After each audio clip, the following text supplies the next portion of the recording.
Hi, good day. Welcome to this video. My name is Mr. Juni S. Andrika from College of Education. This video is for educational purposes only.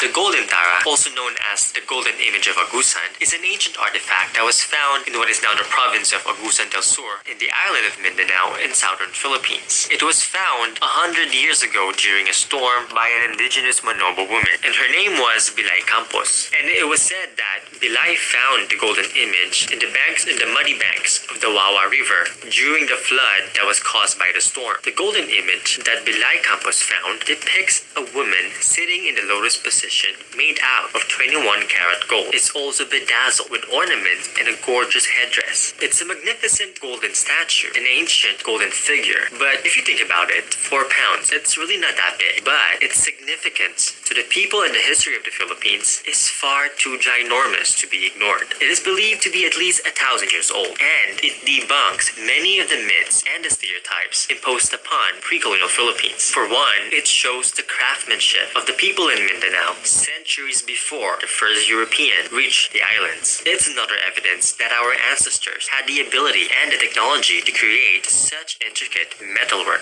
Now this is important because throughout centuries of colonialism, we were taught that our ancestors were savages and uncivilized, and that they were incapable of creating such masterpiece, that there was no advanced technology in the Philippines, or what is now the Philippines, before Europeans came over. And second, it depicts what is believed to be a deity or the goddess named Tara from the Hindu-Buddhist traditions. And again, this is important because centuries of Western education taught us that our islands and our people had been disconnected and isolated from the outside civilized world until it was discovered by Ferdinand Magellan in 1521. For centuries, we were told that our islands and our people were not deeply connected with our Southeast Asian neighbors. And as you may or may not know, Southeast Asia, throughout its history, has always been deeply interconnected with the Hindu, Buddhist, and Islamic world. But still, they told us that the Philippines was the isolated one, untouched and uncivilized until white people came. The Philippines may not have great monuments such as Angkor Wat in Cambodia or Borobudur in Indonesia, not even golden temples like what you will find in Thailand or Myanmar. But it does not mean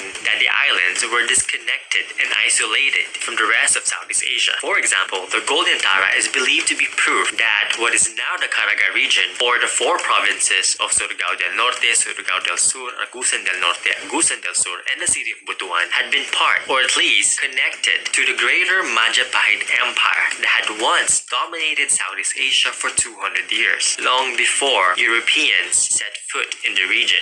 And the Golden Tara of Agusan also resembles many of the golden artifacts found from the ancient kingdom of Champa in what is now Vietnam. The Golden Tara is an evidence of the strong relationship between the ancient city of Butuan in what is now Mindanao and the kingdom of Champa in what is now Vietnam. And this relationship was actually mentioned in the ancient records of the Song dynasty of China. Although it's a small statue, the Golden Tara speaks volumes about the ancient traditions and pre-colonial history of the Philippines. It embodies the extensive cultural and political connections between the diverse people of Southeast Asia and the outside world. It tells us about a shared and collective history that spans thousands of years. The Golden Tara is known to be the most important discovery in the history of archaeology in the Philippines. But the question is, where is it now? Because if you go to the Philippines today, you will only find replicas of the Golden Tara, not the real one. So what happened? According to the grandchildren of Bilay Campos, the golden image, the priceless golden image, was stolen from their grandmother,